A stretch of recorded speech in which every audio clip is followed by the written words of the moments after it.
नमस्कार दोस्तों, मैं हूं आद्या शंकर त्रिपाठी और मेरे चैनल पर आपका स्वागत है। दोस्तों, आज हम बात करने वाले हैं वसीयत पर। वसीयत के कई वीडियो मैंने अपने इस चैनल में डाले हैं और उसको लेकर के दर्शकों के काफ़ी सवालात आते हैं और वो सवालात जो हैं काफ़ी संख्या में मेरे पास इकट्ठे हो गए हैं और उन सवालों के आज मैं जवाब देने वाला हूं। तो जो नए दर्शक हैं और जिनको वसीयत में रुचि है, जिनका वसीयत में मामला चल रहा है और जो जानना चाहते हैं कि वसीयत होता क्या है और उसमें कौन कौन से सवाल जो दर्शकों ने उठाए हैं और जेन्युइन सवाल जो होते हैं वो कौन कौन से सवाल हैं, तो वीडियो को अंत तक देखना ना भूलेंगे दोस्तों। और जो नए व्यूअर्स हैं, नए दर्शक हैं, हमारे इस चैनल को सब्सक्राइब जरूर कर लेंगे, क्योंकि आप तक जो है विधि की जागरूकता फैलाना ये हमारे चैनल का उद्देश्य है दोस्तों। और इसमें हम बहुत हद तक अब कामयाब होने लगे हैं, क्योंकि आपका प्यार और आपका आशीर्वाद काफ़ी हमें मिल रहा है। और बहुत सारे जो कमेंट्स आते हैं और बहुत सारे जो प्रश्न पूछे जाते हैं, उससे ये लगता है कि अब जो है विधि के प्रति लोग जागरूक हो रहे हैं। तो चलिए हम वीडियो पर आते हैं। जो वसीयत के संदर्भ में लोगों ने आज तक जो सवाल हमसे पूछे हैं, अंतिम सवाल तक जरूर इसके उत्तर को सुनिएगा दोस्तों। हर प्रश्न महत्वपूर्ण है। ऐसा नहीं कि 2-4 सवाल सुने और वीडियो को जो है आगे बढ़ गए। तो आपको समझ में तभी आएगा जब अंतिम सवाल तक आप जाएंगे तो वसीयत के बारे में क्या क्या प्रश्न हो सकते हैं और जो पूछे गए हैं हमारे दर्शक, तो जिनके जो प्रश्न होंगे वो अपने आप समझ जाएंगे कि उनका कौन सा प्रश्न था। तो दोस्तों, बहुत सारे लोगों का सामान्य प्रश्न ये होता है कि क्या वसीयत जो होता है वो रजिस्टर्ड कराने से ही वैलिड होता है या उसे सामान्य तरीके से भी लिखा जा सकता है। तो उसका उत्तर यह है कि वसीयत एक सादे कागज पर भी लिखा जा सकता है और उसे रजिस्टर कराने की कोई जरूरत नहीं है। भारतीय पंजीकरण अधिनियम की धारा 18E 1908 के मुताबिक वसीयत का रजिस्ट्रेशन जरूरी नहीं है दोस्तों। तो इंडियन रजिस्ट्रेशन एक्ट की धारा 18E 1908 के मुताबिक इसका रजिस्ट्रेशन जरूरी नहीं होता है। ये सादे कागज पर भी ये लिखी जा सकती है। और वसीयत के बारे में काफी वीडियो मैंने बनाए हैं, तो बहुत सारी चीजें आपको पता ही है। आज हम सिर्फ सवालों को लेंगे जो कि दर्शकों के द्वारा पूछे जाते हैं। तो सवाल है, वसीयत लिखने के लिए वकील की जरूरत होती है क्या? तो इसका उत्तर है दोस्तों, नहीं। वसीयत आप खुद भी लिख सकते हैं, इसके लिए वकील की जरूरत नहीं होती है। हालांकि वकील की मदद लेने पर आपको बहुत सारी सहूलियतें हो जाएंगी और उसकी जो कानूनी नॉर्म्स है वो एक वकील उसको फुलफिल करेगा।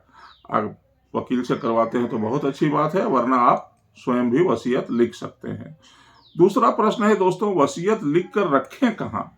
इसका उत्तर है, एक बात आपको हम स्पष्ट रूप से समझ लेनी चाहिए कि वसीयत जो होती है मृत्यु के बाद काम आने वाला डॉक्यूमेंट होता है। तो जब तक आप जीवित हैं तब तक यह सिर्फ कागज का टुकड़ा है। इसलिए वसीयत को आप रजिस्ट्रार कार्यालय, बैंक लाकर या घर में ऐसी जगह रख सकते हैं जहां उसके खोने या खराब होने का डर ना हो। लेकिन इसे आप जहां भी रखें अपने परिजनों की जानकारी में ही रखें, ताकि आपके बाद उसे आसानी से हासिल हो सके। तो दोस्तों, अगला प्रश्न है, वसीयत लिखना इतना जरूरी क्यों है? जो वीडियोस हमने बनाए हैं उस पर ये सवाल आते हैं कि वसीयत लिखना इतना जरूरी क्यों है। तो उत्तर है इसका दोस्तों कि पहले निवेश पॉलिसी, पासबुक इत्यादि से जुड़ी प्रक्रियाएं पेपर होती थीं, इसलिए लोग इन्हें इकट्ठा कर कर संभाल करके रखते थे। लेकिन समय डिजिटल हो गया है। आज किसके पास कौन सी पॉलिसी है, कितना बैंक जमा है या किस शेयर में निवेश किया है, या उसके अलावा किसी को पता नहीं होता है। बहुत सारे जो कमाने वाला व्यक्ति है, कोई शेयर में लगा देता है, कहीं पर प्लॉट ले लेता है, कहीं पर कोई म्यूचुअल फंड ले लेता है, कोई बीमा कंपनी में कुछ शेयर लगा देता है, तो वो एक उसी को जानकारी होता है और वो सब डिजिटलाइज होता है। उसका कोई हार्ड पेपर नहीं होता है कि उसको कहीं रख दिया जाए। तो ऐसे में जो है वो व्यक्ति अपने जीवन काल में अपनी पूरी प्रॉपर्टी या जो निवेश है उसको एक वसीयत के माध्यम से अपने उत्तराधिकारियों को दे सकता है या जिसे वह चाहता है उसको दे सकता है, तो वो एक लिखित दस्तावेज हो जाता है, जिससे परिवार को जो है आने वाले समय में पता चल जाता है। इसलिए जो है वसीयत लिखना जरूरी होता है। अगला प्रश्न है दोस्तों, क्या कोई भी वसीयत लिख सकता है? कोई भी व्यक्ति क्या वसीयत लिख सकता है? उत्तर है जी हाँ, कोई व्यक्ति वसीयत लिख सकता है, बशर्ते वह मानसिक रूप से स्वस्थ हो और यह जानता हो कि वह क्या लिख रहा है। इसके अलावा उस पर रेप, धोखाधड़ी और भ्रष्टाचार जैसे आरोप ना हो। तो ये दोस्तों, और उसके अलावा एक वो बालिग होना चाहिए, बालिग व्यक्ति ही लिख पाता है वसीयत। अगला प्रश्न है, मेरी उम्र 30 साल है, क्या मैं वसीयत लिख सकता हूं? ये दर्शकों के सवाल हैं। उत्तर है दोस्तों, कानून ने हर उस व्यक्ति को वसीयत लिखने की छूट दी है जिसकी उम्र 21 साल से अधिक है। इतना ही नहीं, वसीयत तैयार कर आप अपने परिवार की मदद ही कर रहे हैं, ये आप जान लीजिए दोस्तों। तो अगला सवाल है, मेरे पिताजी ने 3 वसीयत बनवाई है, ऐसी स्थिति में क्या होगा? तो भाई साहब, एक से अधिक वसीयत बनवाना कानूनी रूप से गलत नहीं है।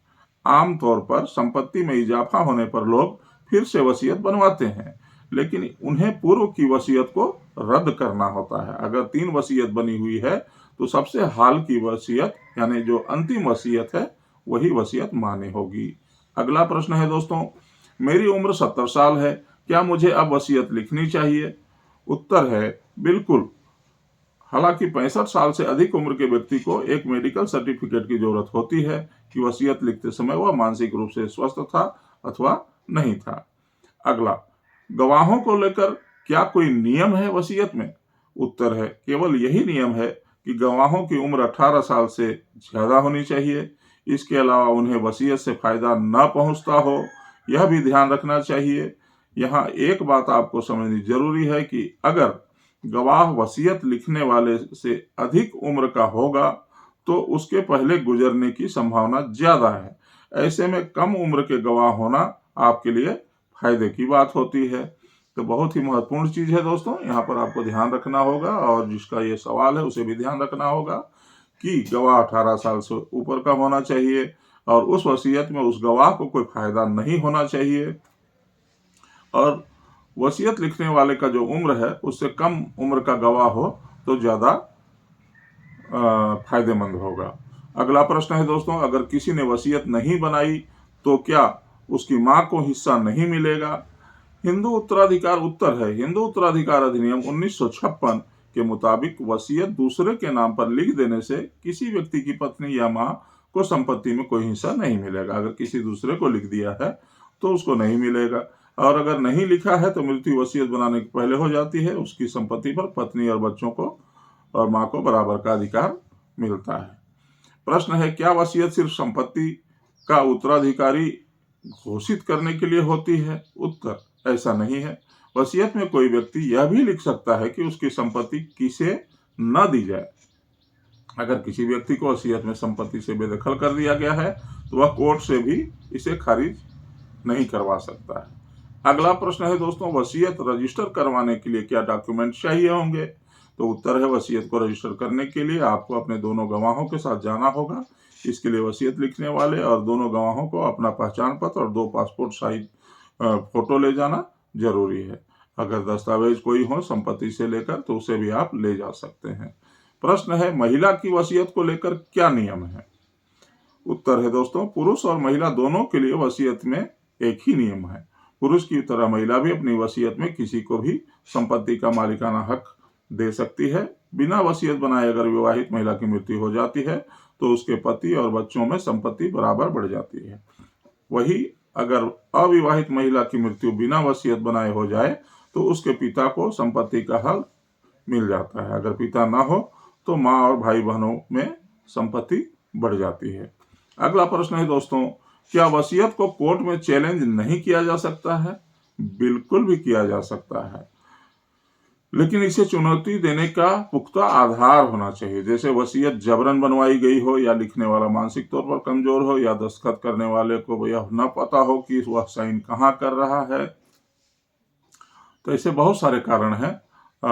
इन प्रश्नों को समाप्त होने के बाद मैं 5-7 चीजें और भी बता दूंगा। कि कब उसे चुनौती दी जा सकती है। अगला प्रश्न है दोस्तों, फर्जी वसीयत बनाने वाले पर क्या एक्शन होता है? अगर यह साबित हो जाता है कि अमुक व्यक्ति ने जाली वसीयत बनवाए हैं तो उसे 10 साल तक की सजा अथवा जुर्माना दोनों हो सकता है दोस्तों। कूट रचना इसमें जो है लग जाएगा। तो ये ध्यान रखें कि फर्जी वसीयत बिल्कुल भी न तैयार करें और न ही बनाने वाले का साथ दें। प्रश्न है दोस्तों, वसीयत तैयार करते समय क्या तारीख लिखनी जरूरी है? जी हाँ, वसीयत बनाते समय आपको कुछ चीजें लिखनी जरूरी है। इसमें वसीयतकर्ता का नाम, पिता का नाम, घर का नाम, पता, जन्म तिथि और वसीयत तैयार करने की तारीख शामिल है। वहीं वसीयत में आपको यह स्पष्ट करना होगा इसे आपने बिना किसी के प्रभाव या दबाव में आए अपनी इच्छा से बनाया है। तो ये जो प्रमुख सवाल थे दोस्तों, ये मैंने आपको जिसके उत्तर मैंने आपको दे दिए हैं। अब हम आपको बताते हैं दोस्तों, वसीयत को चुनौती देने के क्या क्या आधार हो सकते हैं। जो प्रमुख आधार होते हैं वो, आप अगर किसी वसीयत को आपको चुनौती देना है तो उन चुनौती के आधार को, ये 6-7 आधार मैं आपको प्रमुख बता देता हूं जिसके आधार पे आप किसी भी वसीयत को चुनौती दे सकते हैं। पहला है, वसीयत को किसी की इच्छा के विरुद्ध जबरन बनवाया गया हो तो आप चुनौती दे सकते हैं। दूसरा, वसीयत लिखने वाले की उम्र 21 वर्ष से कम हो तो आप चुनौती दे सकते हैं। वसीयत लिखने वाला मानसिक तौर पे अस्वस्थ हो तो आप चुनौती दे सकते हैं। चौथा, उसे यह पता ना हो कि वह कहाँ दस्तखत कर रहा है या अंगूठा लगा रहा है तो चुनौती दे सकते हैं। वसीयत धोखे से तैयार की गई हो तो चुनौती दे सकते हैं। अपनी मर्जी से नहीं बल्कि किसी से प्रभावित होकर बनाई गई हो वसीयत तो चुनौती दे सकते हैं। परिवार का कोई सदस्य यह साबित कर दे कि उसका हक छीना गया है तो इन सब कारणों से जो है आप किसी भी वसीयत को चुनौती दे सकते हैं। तो वसीयत के संदर्भ में आपके सवालों का आद्याशंकर त्रिपाठी एडवोकेट यानी मेरे द्वारा दिया गया जवाब और उसे कैसे चुनौती दिया जा सकता है, इस प्रश्न का उत्तर आपको कैसा लगा दोस्तों? अपने अनमोल कमेंट में हमको जरूर बताइएगा और वीडियो को लाइक और शेयर जरूर कीजिएगा दोस्तों। आपका प्यार और आशीर्वाद हमको इसी तरीके से मिलता रहेगा तो निश्चित ही जो इस चैनल का उद्देश्य है लोगों तक कानून की जानकारियां पहुंचाना, वो पूरा हो सकेगा। तो आज के लिए इतना ही दोस्तों, मिलते हैं अगले वीडियो में एक नई जानकारी और एक नई खबर और एक कानूनी सफरनामा के साथ। तब तक के लिए जय हिंद, जय भारत।